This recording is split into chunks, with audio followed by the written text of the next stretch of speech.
Welcome in, ladies and gentlemen, to an early 8 a.m. edition of the Ultimate Cavaliers Show. Mikey McNuggets joined by Jason Lloyd as always. And Jason, last week, you got bullied for wearing a baseball cap. Today, it's the Avon Lake or the Athletic beanie. I like the change of pace here on a Tuesday morning. It has been a fire drill of a morning. We said, yeah, let's do the 8 a.m. That's great. I'll get the kids on the bus and we'll go. And then my son missed the bus and I had to drive him. So it's been a morning, but we're here for the 8:03 a.m. podcast instead of the 8 a.m. podcast. Well, let's jump right into things, Jason. Last night, DeAndre Hunter made his highly anticipated debut for the Cleveland Cavaliers. It was a dominating win by Cleveland. They led 13-0 when DeAndre Hunter subbed out after his first shift. He picked up 2 fouls. They ended up beating the Timberwolves by about 20 points. I don't even know the final score because the last 6 minutes of the game was complete garbage time. Both teams emptied the bench. But DeAndre Hunter in his debut scored 12 points, hit 3 threes, played some good defense, even if the individual metrics don't necessarily back that up because Anthony Edwards is an absolute one-on-one menace. But Jason, what was your big takeaway from seeing number 12 in a Cavaliers uniform in the starting lineup because Max Strus was out? And what was his first impression in front of the Cavs fan base? My first impression was he's one of those dudes that could tie his shoes without bending over.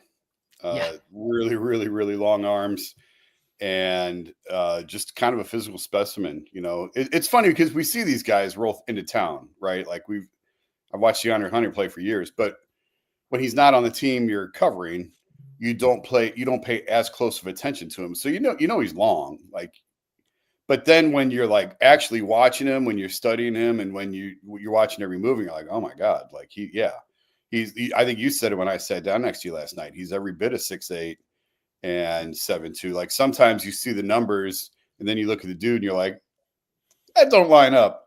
And then there's other times where it absolutely lines up. And last night was one of those times. It was funny you mentioned the fouls. Did you hear them joking with him in the locker room after the game about the fouls? I did. Him and Jalen Tyson were going back and forth. Yeah, all I heard was him say something like, they call fouls around here or something like that. I didn't catch the whole conversation, but it was one of those moments where it's like, yeah, I thought the chemistry thing was a little bit overblown. You need talent more than chemistry to win. And like I said, I've heard nothing but good things about DeAndre Hunter as a dude. But then when you see, he's been here for a day and they're already sort of busting his balls about the fouls, and it's like, yeah, he's going to fit right in. It's going to be fine. Yeah, to give a little insight into that conversation, DeAndre Hunter was in the locker room before we started doing media stuff, and Jalen Tyson.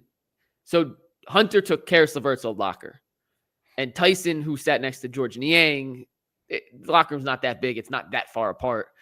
And I don't know how it started. I missed the beginning, but Hunter picked up the 2 quick fouls.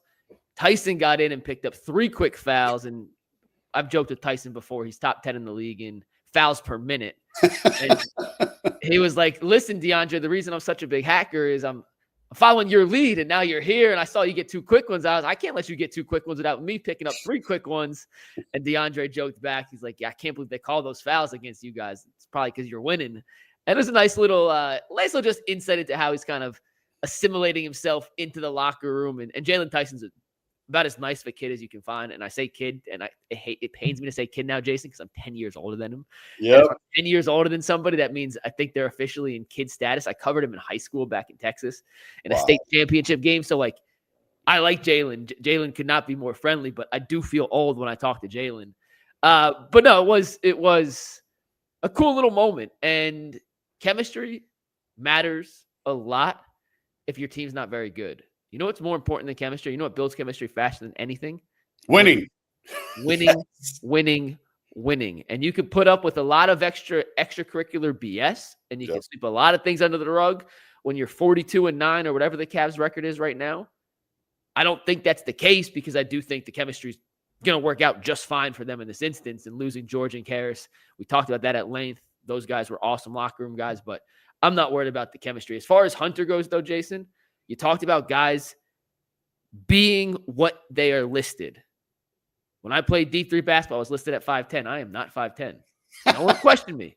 You see certain guys come in. Paul Pierce, for example, was listed at 6'8". Paul Pierce was not 6'8". Right. Donovan Mitchell's listed at 6'4". He is Donovan not Mitchell ain't 6'4", let me tell you that.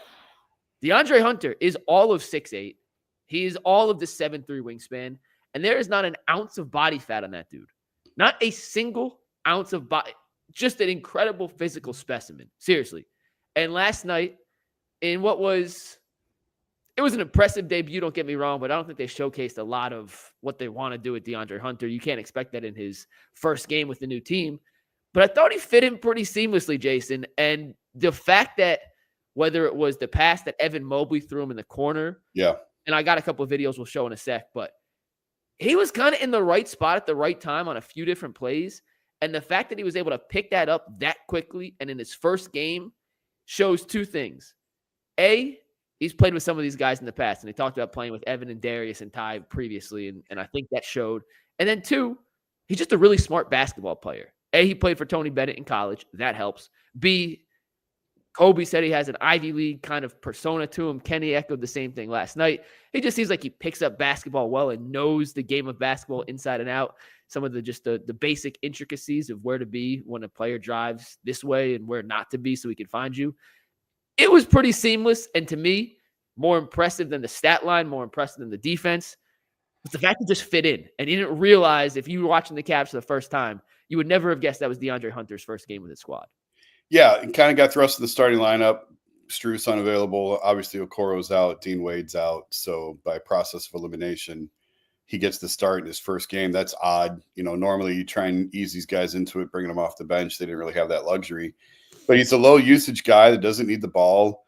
The Cavs don't run that intricate of an offense, especially what they're asking of him. It's stand there and wait for the ball in the corner quite often on offensive sets. And you mentioned the pass from Mobley that Mobley hit him with in the corner. We were both thought, man, that's a really athletic play. That's a really impressive play.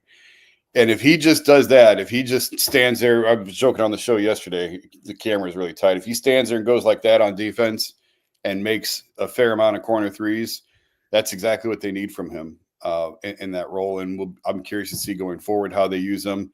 I thought he looked great in the starting lineup yesterday. And like we mentioned on the show, if they want to go back to Dean at that spot when he's healthy, great. I thought that was the Cavs' best lineup all season long. Is Dean starting at the 3 with those other 4 dudes. And then if you want to bring Hunt off the bench at that point, that's fine. He's very comfortable playing the 4 as well as the 3. And if they want to leave him in the starting lineup and bring Dean off the bench, that's fine too. So Kenny's got some toys now at his disposal when everybody's healthy. I think we'll talk about it a little bit, but Kenny likes to mix and match, and he likes to experiment. He likes to see what he's got. And I think part of that is being a first-year coach and still getting to know these guys. I think part of that is just not being afraid and believing in your talent and not worrying about what you're revealing to everyone else. And so far, everything he's pushing is working. Kenny in his press conference said, and this is what got me the most excited about the DeAndre Hunter trade when it happened. He kind of just threw this in casually. I'm not sure everyone kind of picked up on it. But he said in one of his answers, I forget who asked the question, talking about the versatility that Hunter gives him. Mm-hmm. He talked about maybe using DeAndre as a 2 alongside Darius or Donovan. Yeah. He said he could play the 3. He could play the 4. He may be able to play the small ball 5. Yeah. This is a guy that, from a physical standpoint at 6'8" with his wingspan of 7'3", against certain matchups could absolutely be a small ball 5. If you want to go with your lineup of death from a defensive standpoint, you can put him at the 2 alongside Donovan, Darius. I was joking around, but Jason, you need one stop. There's 12 seconds left in the game. You're up by 1. You could put out a lineup of Okoro, Hunter, Wade, Mobley, and Allen, and essentially switch 1 through 5. No one shorter than 6'5". All 5 of those guys, plus 2 elite level defenders. The versatility that DeAndre Hunter is going to bring into the lineup and the rotations that Kenny Atkinson can now play with is going to be invaluable, especially when you get to certain playoff situations where, hey, it's one thing in the regular season. You play in Atlanta, you play at Boston. We don't match up with them well, whatever. It's one game, we move on. Well, in a 7-game series, not only do you not match up well with them, but they can then continue to exploit certain matchups and physical advantages that one team has. And Hunter is kind of a Swiss Army knife to negate a bunch of different issues that opposing lineups can give you. And the last thing I want to mention on Hunter before I'll toss it back to you, then we'll get into some of these plays, just real quick, no in-depth breakdown, but just to show you kind of his immediate impact, is the fact that last night And I tried to get Kenny to give me more on this after the game. He answered the exact same question pregame. But I asked him afterwards, how long does it take for a guy to kind of gel on the court? And from a coaching standpoint, how quickly can you see that kind of chemistry? And he said, it's going to take some time. You know, we played him tonight or last night with the Donovan, Evan, Ty Jerome unit when the starting lineup came out and they started going to their rotations. I think Wednesday night, he's going to play with the Darius, Jarrett, just to get a look at that. I think he can play with any of them, Jason. Yeah. And I think that's the coolest part is he's a plug-and-place guy with almost any other 4 players on this roster. And he's going to have a role both on both offense and defense and problem solve a lot of things that prior to him arriving, you just didn't frankly have an answer for. Yeah. When you name the long and athletic teams in the NBA, the Cavs are not on that list. They're never going to be on that list with Donovan and Darius in the backcourt because they're just 2 small, undersized guards. But DeAndre allows you – DeAndre is one of those positionless guys. As you get into more and more positionless basketball, that's the way the Rockets play, the way the Thunder play, the way the Celtics play. It's just 5 really long dudes out there. And DeAndre gets you a little bit closer to that. I'd put Evan in that category. Dean Wade really is in that category. So those 3 guys allow you to play that way. And you're right. You know, I don't know that we would see much of Hunter at the 2, but for one stop at the end of the game, yeah, you can go 5 long athletic dudes, switch everything, and then call timeout after that possession if you need to get back into your offense. But the Cavs haven't really had a ton of guys that played that way, even when they were really good the last time around. Obviously LeBron. Yeah. But I'm going off the top of my head. I mean, Kevin Love wasn't that. RJ wasn't that. Channing Frye wasn't that. Obviously Kyrie, JR weren't that. And that was when this was, part of the Cavs used to say all the time, the thing that killed you playing Golden State was they had so many guys who were triple threats who could dribble, pass, and shoot. And the Cavs just didn't have enough of those guys. And, again, I don't know that anyone will ever call the Cavs a long athletic team in the mold of some of those other guys we're talking about, but they're getting a little bit closer there now. They can put out a long athletic lineup. They can. A long athletic team. But it's not their best lineup. Yes. Yeah. It's not their best lineup, but they have a lineup now that they can put out there for short stretches to counteract opponents that can do it. Let's look at just a couple plays real quick, Jason, from DeAndre last night. I picked 2 defensive plays and I picked his 3 threes just to kind of just look at a few things. There's no video necessarily on it, but let's just add this to the stage here. And Jason, you can see DeAndre Hunter on this possession is going to come over and help. He's guarding Jaden McDaniel on the top in the left wing. He's in help position. This is off a switch. Darius switched on to Anthony Edwards. And as you see this through, look at the help in the contest on. I'm going to play this a couple times here, but when Anthony Edwards spins here, if DeAndre Hunter isn't in perfect help position, look where Darius is. This is a wide open for NBA standards turnaround jump shot for Anthony Edwards from the free throw line. I don't know what his percentage on that shot would be, Jason. I'm going to guess in the high 80% for an Anthony Edwards caliber player. DeAndre Hunter doesn't sag off too much. He's still right in the right area. If he wants to kick out to McDaniels, he's in perfect recovery position. You know, it's going to be a contested 3. It's going to be a shot, but in good enough contest. And when Edwards goes up with this, look at that, Jason. Yeah. That is a 7'2", 7'3" wingspan, making that an incredibly difficult shot. With all due respect to Donovan, to Strus, to Okoro, if they were in the exact same position as DeAndre Hunter was there and did exactly the same thing as DeAndre Hunter did on this play, that contest isn't affecting Anthony Edwards' jump shot whatsoever. Yeah, that's where the 7'3" wingspan comes into play. That becomes an incredibly difficult turnaround mid-range jumper over the outstretched arms of a physical freak against the Strus, a Wade. Wade's tall enough, maybe a Garland, a Mitchell, and a Okoro. They just don't have the length to bother the shot like DeAndre Hunter does on that play. Basic stuff, but that's where the length kind of makes a difference. And the one thing that I was told about, a great one-on-one defender, struggles a little bit as a weak side defender. So that's just something to keep an eye on as he's here, as this goes along and as we get more comfortable with him and more familiar with him and watch more clips of him. But as a help defender there, that's exactly what you want out of him. Defense is 80% effort, by the way. And when you're on a winning team and you're playing for a championship caliber team, I have to believe your defensive buy-in goes up. At Virginia, he won ACC Defensive Player of the Year. He was drafted to be a defensive stopper first, and then anything he gave you offensively was going to be a bonus. In Atlanta, not the greatest of teams and never had the most success, but he's a capable defender. And when he's locked in and bought in, I think all of the defensive numbers that indicate he may not be as good of a defensive presence as his physical stature shows will go out the window. This is another play from last night where he is the primary defender here on Anthony Edwards. When you're guarding someone like Anthony Edwards or Kevin Durant or Luka or any of the elite scorers in basketball, they're going to make their shots. Good offense beats good defense in the NBA, Jason. You can play the best defense in the world, contest a shot, but Kevin Durant is an elite shot maker. They're going to make some of these. So all you can ask from a defensive standpoint is, are you making the offensive player work, and are you giving them a tough contest? If they make the shot, so be it, right? This is a perfect example of that.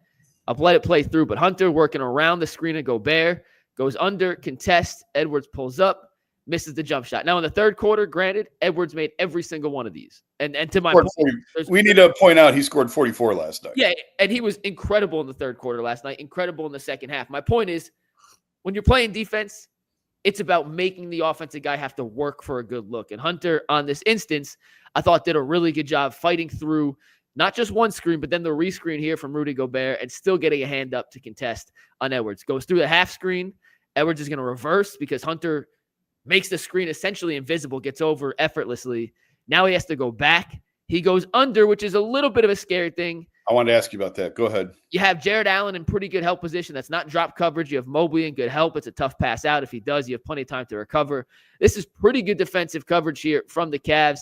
And then Hunter, once again, with the length. That's not a bad look for Anthony Edwards, but it's not a wide open three. You know what I'm saying? There's a difference between giving up a wide open three on a rescreen, and Gobert's a really good screener too, keep in mind. That was the one thing that, from an offensive standpoint, Gobert did very, very well in Utah.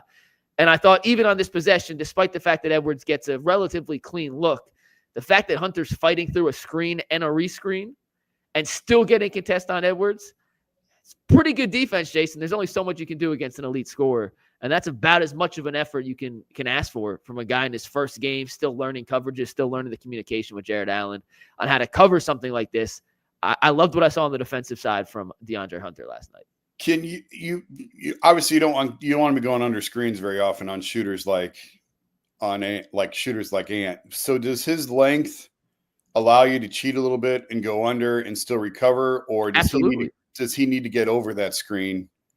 You know, like, is that taking the easy way out, or I don't know. I mean, that's such a bad angle. I don't even know if he can get over that screen. So right here, if he goes back over a second time, look how far out of the play he is.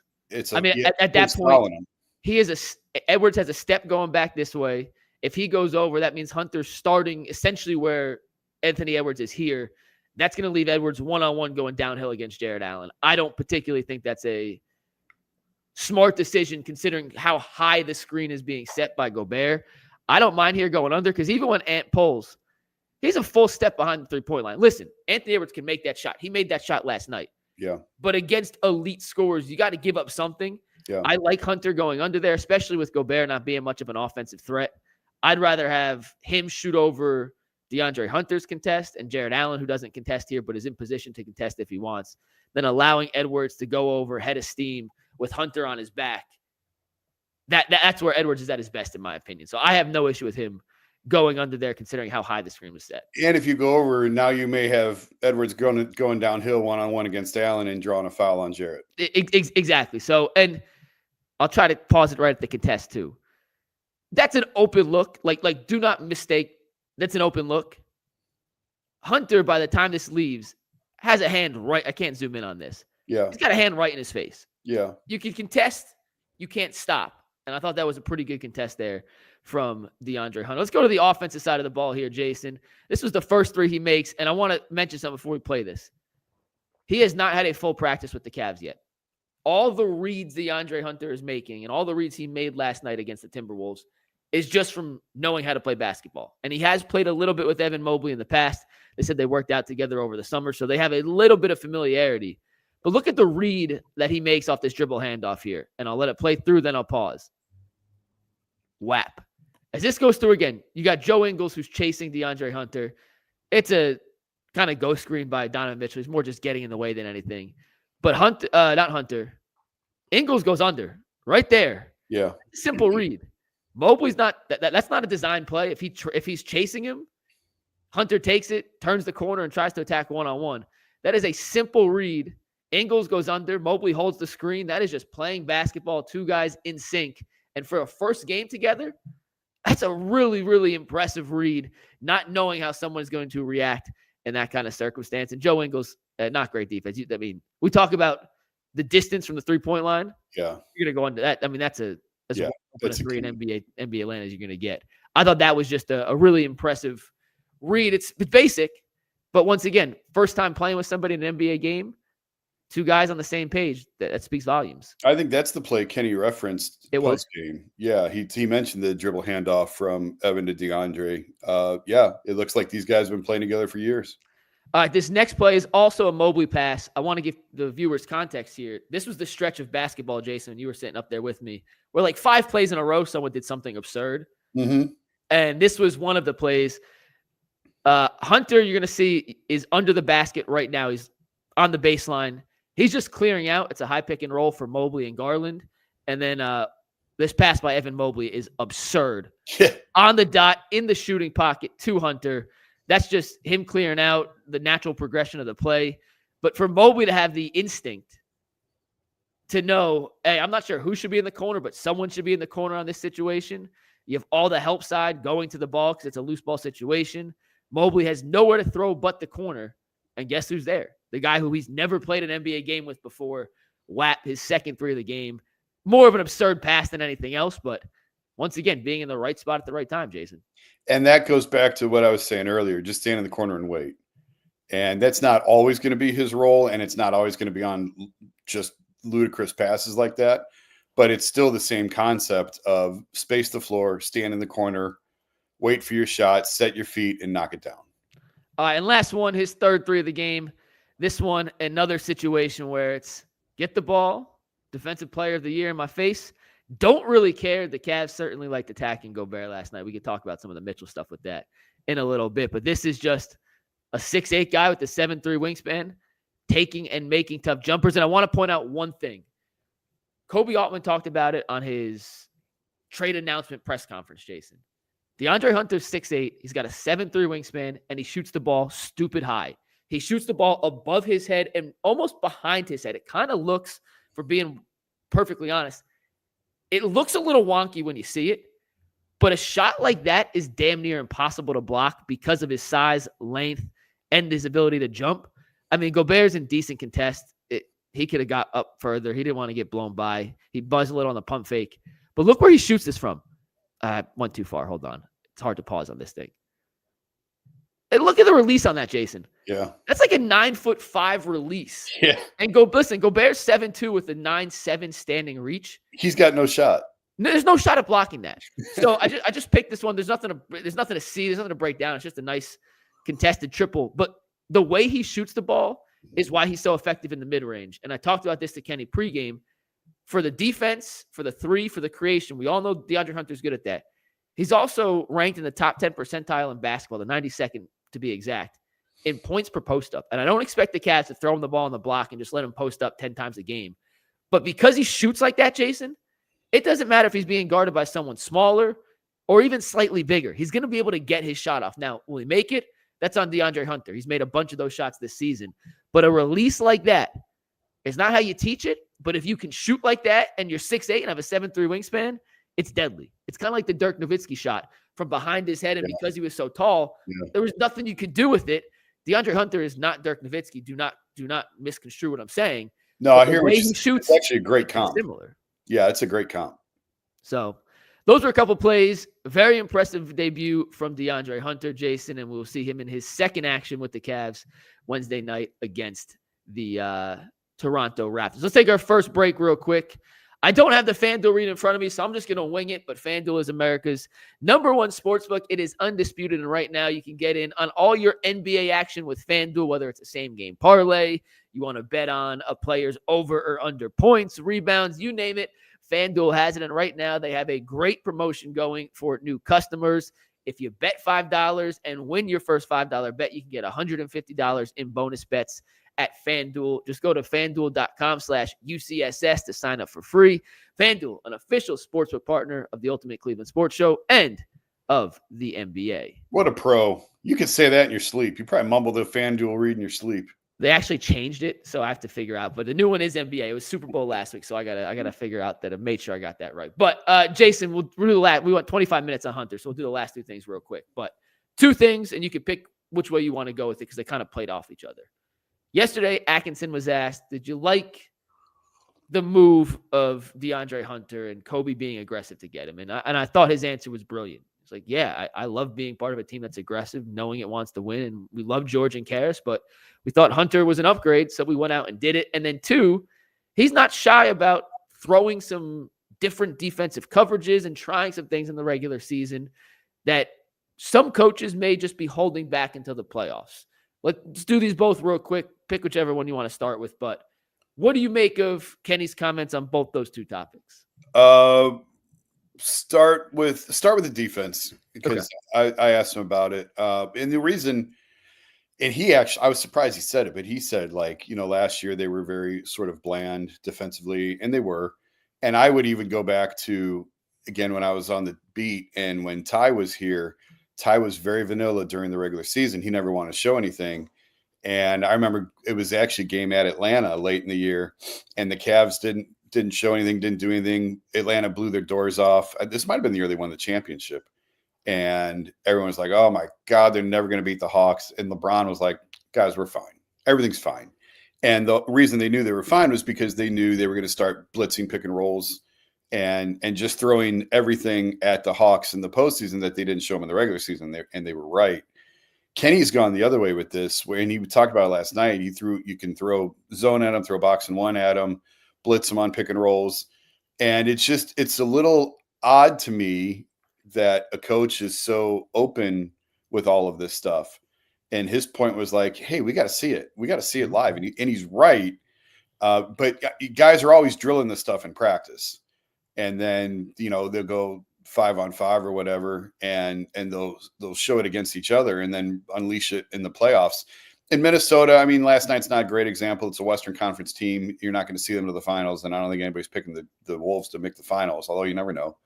And is such a good scorer. It's sort of a nice test case. Okay, here's this guy. Kenny mentioned he's really well rested. He's going to come in here looking to get his, and so just throw everything you can at him and see what it looks like. Kenny's a first-year coach. Yeah, we're at the All-Star break, but he's still getting to know these guys, and he's still understanding tendencies and what guys are good at and what they're not. And the only way to really see it is to see it in live action. So I kind of enjoy it. I like that he mixes it up, that he's not afraid to put something on film that may come back to haunt him later.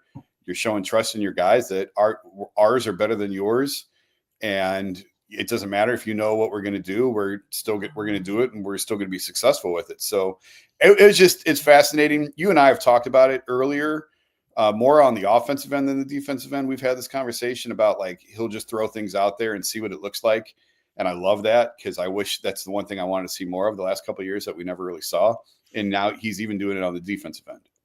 So all of my basketball principles come from Jim O'Brien, who I played for at Emerson College. He coached at Ohio State. I covered him at Ohio State. Yeah, that was my coach in college. It was the best advantage I could have ever had as a D3 player. I wasn't very good, but I think part of the reason I understand basketball as well as I do now is I sat next to him on the bench for quite a while for my first 3 years and got a firsthand recollection of what he's going through. And the one thing OB used to preach was no matter how much you practice something, the game is different. Yeah. Nothing we do in practice emulates a real game.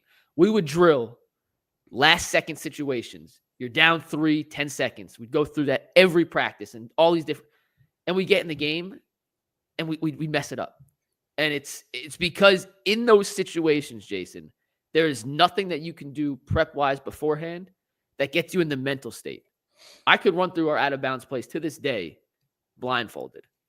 But with 3 seconds left and we need a bucket off that, it's a whole different story. Yep. And I say that to say I love what Kenny Atkinson is doing because, A, let's be honest, Jason Tatum's seen every pick and roll coverage in the book. There's nothing you're going to throw at Jason Tatum or Banchero or any of the best players in the Eastern Conference or SGA in the finals if they get there that they haven't seen before. It's all about the element of surprise. And do you know what takes them more by the element of surprise than just throwing a blitz at them or a trap or changing up the coverage? Is doing it at a high level, Jason. If you throw a trap at SGA and it's a crappy trap, guess what he's going to do? He's going to torch it, and you're going to get burned on the backside. But if you have the element of surprise and you do it well, then what you practiced in the game or in practice, it works. And it's only going to work for a possession or two. All these guys are so smart. They'll figure it out. They'll change. But it's just that little curveball. It's that ephus, just to keep the hitter completely off balance that you have in your back pocket that you can deploy at any given moment. And you won't know for sure what you believe in as a coach and what your team can execute at the level you need them to, unless you test it out in real game situations. And I thought last night with DeAndre Hunter, the fact that Kenny Atkinson was willing to test new stuff out with DeAndre in the game, who is just learning the basics, why not? And it's a long way of saying I love what Kenny Atkinson is doing, and I understand practice. They practice it. That is cool. But Jason, we could go over how to punch up a show for UCSS, and I could teach you how to direct when it's just me and you on a Saturday, and then you get in there when 11 o'clock hits on a Monday and we got a big guest coming up. Those buttons are going to look a lot different. So I love the fact that they're willing to actually try this stuff in a game. And as Kenny pointed out, it helps when you're up 20 or up 30 or up 40 at some points. I don't think they ever got to 40 last night, but when you're up big and you could sacrifice a possession or two. But I'm all in favor of them trying different stuff offensively, defensively, lineups, 2-man pairings, 3-man pairings. Because in the playoffs, you can't test anymore. In the playoffs, you got to know what works and what doesn't. Yep. And this is the perfect runway, especially when you're, what's the record? 42-9, 42-10, whatever the record is. Like, this is the time to test it out. So kudos to Kenny, because a lot of coaches are scared to fail. I don't think Kenny's scared to fail. I think he's willing to learn what works and what doesn't. What you can't have, and this happened, I think, last year and the year before. I don't remember if this happened last year or not. I know it happened 2 years ago against the Knicks. You can't put a 5-man, and again, I'm going to go back to the offensive side. You can't put a 5-man lineup out there unless it's extreme circumstances that hasn't played together during the regular season. No. And that happened in the Knicks series. And you can't do that. That's inexcusable. And I can't remember if it happened against Orlando or not. But there should be, unless you are ravaged with injuries or it's a blowout at the end of the game, there should never be 5 dudes on the floor that hadn't played together during the regular season. And so, yeah, I like that he's sort of fearless in a way. And last thing real quick, we'll wrap it up with this, Jason. But on the being aggressive and going for it, listen, we all know the Cavs and their current situation. They have the core 4 locked up. They now have DeAndre Hunter locked up for 2 more years as well. This is a window where the Cavs felt they could compete for an NBA championship. And I will never fault the team, basketball, baseball, football, for being aggressive and trying to upgrade in pursuit of a championship. We can get mad at a lot of things, Jason. Moves work, moves don't work, hires don't pan out. But the thought of being aggressive when you believe you have a chance to win it all, I'm never going to fault the team for going for it. I love the Donovan trade when they made it. I love the Hunter trade to go get a legit 3-and-D wing to help fill out this roster. And at the end of the day, from a coaching standpoint, knowing that despite your 41-9 record at the time, there was room for improvement, I think tells me and shows me that they're realistic with this. And they're all in it together. And sure, they didn't need to make a trade to be able to compete. But it takes some balls to mess with the 41-9 record and shake things up, especially with 2 guys that were as beloved in the locker room as those 2. And at the end of the day, DeAndre Hunter, in my opinion, puts them closer to winning a championship than they were currently with George and Caris. And I'm never going to fault the team for that. I just love the mentality of Cleveland saying, hey, let's go for it. Like, let's push our chips in, even though they already pushed their chips in. Like, let's put our last of our chips in and let's go for it. So it was refreshing to hear that kind of Kenny was on board with that as well, knowing what they had to give up, but also knowing they're right there and they could beat any team this season if the cards fall right. This is a young team, but they're not as young. They've got some experience now and they've got some playoff experience. But what this trade signaled to the locker room is, okay, boys, it's time. Like, we're here. We've been driving for the last few years. We've reached the destination. The destination in this case is legitimate championship contention, not playoff. There's a difference. Yeah. There's a difference in playoff contender and championship contender. The Cavs have been a playoff contender. This was a signal from the organization to the locker room. We are now championship contenders. And I'm working on a story on this, and I don't want to get too deep into the numbers until I'm 100% certain that I'm right. But I hate the new CBA. We've talked about it on the show. I've written about it before. I can't believe the owners agreed to this deal. I know what they were trying to do. They were trying to prevent super teams from forming in glamorous markets. I get it. But what they've done is they have now punished small market teams who build through the draft, who develop on the margins, who make strategic trades at the right time. You're now punishing those teams, and they can't stay together as long as they could before. When you start your clock, there's very much an alarm on that now of when that clock ends. So the Cavs have about 3 to 4 years where it's time to go right now. And Kobe's talked in the past about there's a long runway here. You know, we've got time on this. And he was right. Donovan's in year 3 now? But the clock is now ticking on this. Like it's where there's a starting line, there's also a finish line to this. Yeah. So the Cavs really have the next 3 Junes to win a championship before things get really complicated and really start hitting some pressure points here. But it's a great move to signal to the organization that we believe in you guys. We believe that this team is ready, and that's what you want. Like, you know, this is a big opportunity for Kenny. I want to sit down and talk to him about this at some point here over the second half. You know, he was rebuild guy in Brooklyn. He was JB. Yeah. And then he got fired before he got a chance to be championship guy. This is his first chance at winning a championship as well. This is his first time going through it. He didn't have championship caliber teams in Brooklyn. They fired him as soon as they got good players. So, I mean, he was obviously sitting next to Steve Kerr when the Warriors were going through it the last couple of years. But for him to be holding the clipboard and for him to be in charge and calling the timeouts and drawing up the plays, this is his first time too. So this is a tremendous signal from the organization that you guys are ready. We believe in this unit. And now we're going to press the start button on this and let's go. Last point, we'll wrap here, Jason. The Cavs could have waited until the offseason to make a move like this. They were under no pressure to make this move right now. They could have waited. But we just talked about the contract situation. Hunter here for 2 more years. We know Mitchell has the 2 years after this. This gives them a third shot at a playoff run with this core 5 now. This starting group or closing group, however you want to phrase it, with the core 4 plus Hunter. You have 3 playoff runs, basically guaranteed, barring any changes, with everyone locked in to go get it. And we talked about the financial constraints, especially with Boston moving forward, and they're going to be a second apron team, and then the repeater comes in, so they're going to have to shed some salary. This gives them their first runway at playoff experience as a unit, and maybe they don't win it this year, maybe they do. But they have that experience next season that they can build off of, and then in 2 seasons, it just pushes the clock forward.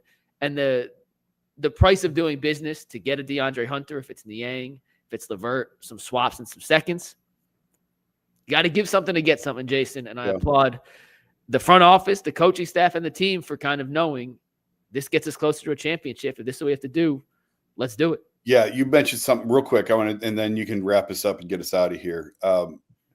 The timing was perfect on this, and we've talked about this on the show. But LeVert was expiring. If you're going to turn that into something because of where they're going with the cap and aprons and everything else, this was really their last chance to turn LeVert into something. And they were able to get 2 more years out of DeAndre with it. That's a win. The Cavs are at the beginning of their window. I feel like Boston is more toward the end of their window. But do not make the mistake of telling – I was having a conversation with Donovan last night. I don't think he'd be upset with me sharing this, that I said, you may just have to wait out Boston this year. And he said, like, there is, let's put it this way. There is a sense of urgency with him to win right now. There is no waiting. There should be. There is, and he said, like, there's no guarantee that next year we're in this spot, that we're playing this well. And has this team arrived a year early? Yeah, they have. I think they surprised themselves. I think the players surprised themselves. I think they surprised the front office. I think they surprised the coaching staff with how quickly this thing fell into place this year. And so, yeah, they might be early, but don't mistake that for them thinking that they have a lot of time. Yeah, because they very much feel Like they need to capitalize on this right now, and they need to go right now and win it even this year. So it's fun, man. They've done a really nice job of putting this thing back together, building this thing back up, pressing the right buttons, and it's time to go. That's going to wrap it up for the Ultimate Cavaliers show. Cavs and Coffee will start to call this, Jason, because we got over 500 people watching live now. So maybe 8 a.m. is the time to do these moving forward. If you like the early start, let us know. Jason and I are trying to figure out the best time to do this on a consistent basis, and 8 a.m. seems to work on most days. So if you like the 8 a.m. shows, let us know in the comments. If not, don't say anything. Just tell us if you like it. If you hate it, you leave a comment too. I love the hate. Come on, bring it on. I love it. Every single one of you guys for tuning in this morning. It was a hell of a debut for DeAndre Hunter, and we will see you guys in about 2 hours and 15 minutes on the Ultimate Cleveland Sports Show. For Jason Lloyd, I'm Mikey McNuggets. We'll see you then. Peace.